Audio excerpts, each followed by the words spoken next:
Over the years of streaming and making as much content as I have, I've realized something. I have a really weird obsession with audio, like audio over video, and it's kind of creepy. I have way too much time invested in twisting knobs and pressing buttons, and sometimes I find it worrisome, but also sometimes I find it very therapeutic. So I can't really complain about that. But enough about that. Today, I wanted to talk about my favorite types of microphone, which is a dynamic microphone. It's something that I prefer over condensers, mainly just because of the broadcast sound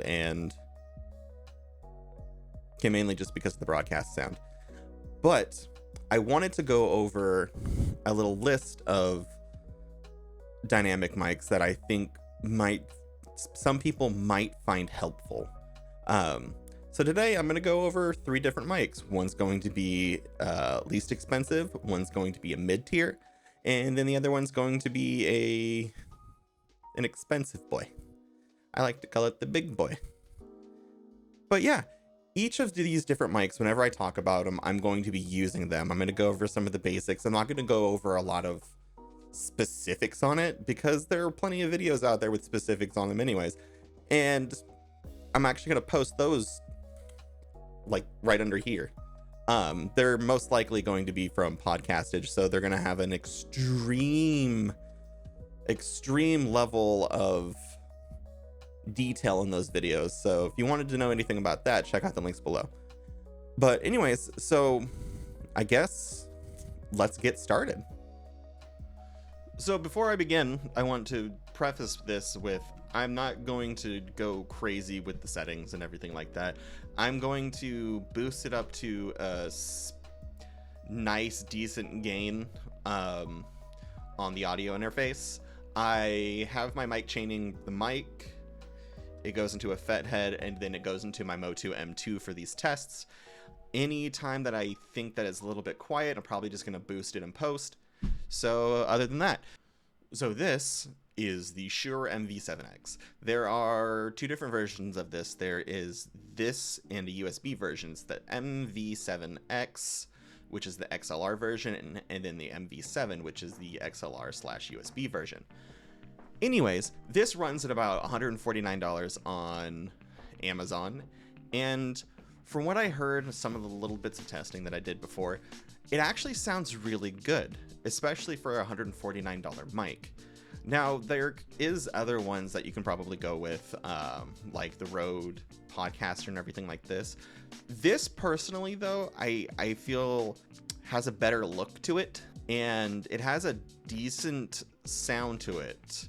Like I said, I'm not going to go into super specifics. These are just some of the things that I actually recommend. I borrowed this from a friend, and he's been using it for a few months and said that he absolutely loves it. He actually told me that if I broke it, I buy it. So yeah, I'm not going to break it, but it's apparently very near and dear to him. So it's got to be good, right? It's got to be good. I don't know. I'm going to think of a random little thing to say to kind of test the plosives. Maybe Popeye poops over Pop Rocks. I don't know. I literally don't. I don't know. Like, I could do like the whole please bring pizza pronto, but that's a Podcastage thing. Please don't come after me. Please, Podcastage, don't come after me. But yeah, from what I can hear from this and what I've heard from this, it sounds really good, and especially for the price, it's kind of a steal, especially since it doesn't take a lot of gain to drive this thing, and that's probably one of the biggest benefits to having a mic that is a little bit on the less expensive side, you know? Next on the list is probably one of my favorite mics that I've ever owned. This is actually the first higher end mics that I ever bought, and personally, it holds a lot of sentimental value to me. This is the Electro Voice RE320. This is the younger sibling of the bigger mic, which is the Electro Voice RE20. This right now runs at about $299, so it's about double what the Mv7x is. And a lot of the things that you get with this as compared to the Mv7x is the whole variable D technology, which essentially just makes the proximity effect just a little bit better and a little bit more handleable, because proximity is when you get closer to the mic, it gets a little bit more boomy, more bassy, and kind of clippy. But yeah, this thing has been through a lot with me. I actually broke it, and then I ended up soldering it back together and fixing it, and that was kind of an experience. And ever since, it's just actually just kind of sat in my closet. But personally, this is one of the mics that whenever somebody says they want to start using dynamic mics, this is one of the ones that I recommend the most, because it's my favorite. It's one of my absolute goats when it comes to microphones, and especially in the price range that you get it for, there's really no complaints about it, you know? Yeah. All right, last and certainly not least is my daily driver, the guy that has gotten me through so many streams and so many YouTube videos. I would like to introduce you to the Electro Voice RE20. Now, this thing is kind of like a legendary microphone that's been used throughout like the decades for like radio and everything like that. Anytime you would see any of the radio, like the radio scenes from that 70s show, it was with the original Electro Voice RE20, which is kind of grayish beige, and I'm glad they came out with a different color for it, because it was not exactly my favorite color, and I don't know if I would have bought it. Nah, I'd still would have bought it. Yeah, 100% would have bought it.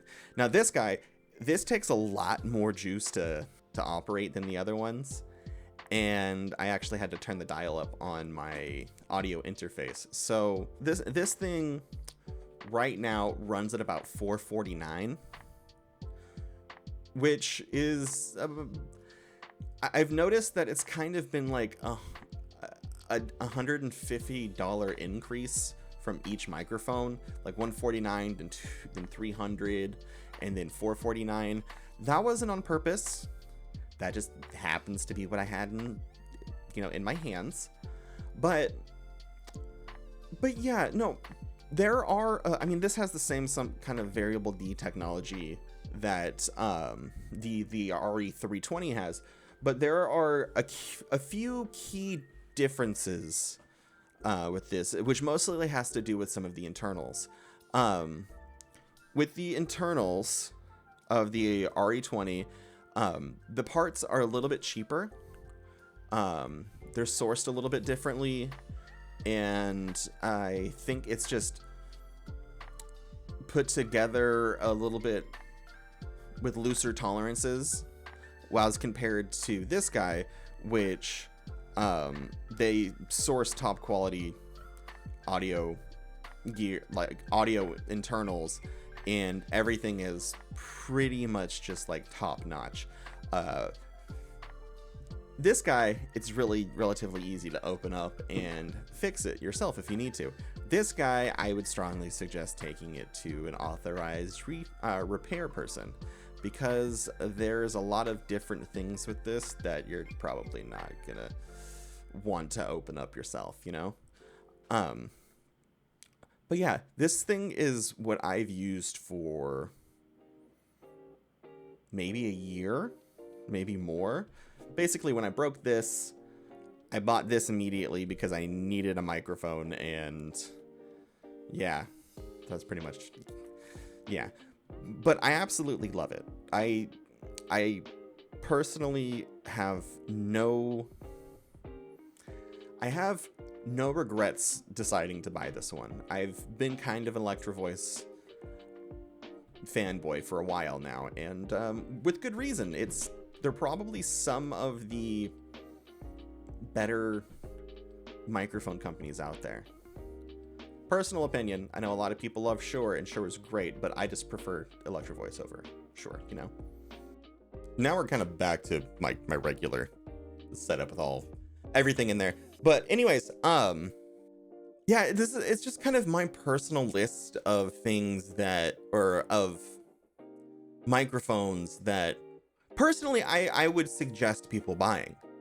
Like the Mv7x, definitely just one of the better budget oriented dynamic microphones attached to like a relatively larger name. You know, I mean, it's Shure. Everybody loves the SM7B. Everybody buys the SM7B. It's a different story. But no, it's a great mic. And then like the RE320 is that thing for the price is probably one of the better buys. Personally. Yeah, it's just a great microphone with a lot of history behind it, or a lot of history behind the company. And if I didn't break it, I'd probably still be using it, you know?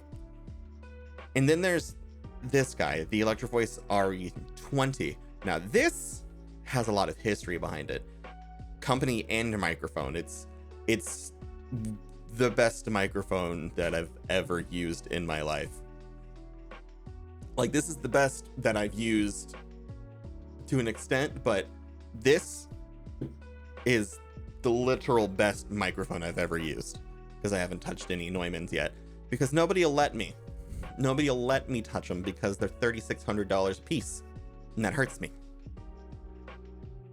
But anyways, I hope you guys liked the little list that I put together. I'll have everything linked below, and if you guys have any other suggestions for different, you know, dynamic mics that you think would be better than any of these, go ahead, list them below. Let me know. I might be able to try some of them. I might be able to get a hold of some and see how they work. I want to do more videos involving audio because it's just something that I've become very passionate about over the years, and I really would like to learn more and then kind of educate people on what I know, and then people tell me that whatever I know is incorrect, and then, you know, then I become smarter, you know. Anyways, yeah, I hope everybody has a good one. If you want to, I am trying to put out more videos on YouTube, so if you want to give a like, a comment, a subscribe. I know people don't absolutely hate when people ask for that, but hey, I'm still new to this. So anyways, I appreciate you guys for hanging out, and I hope to see you guys in the next one. And on that note, bye.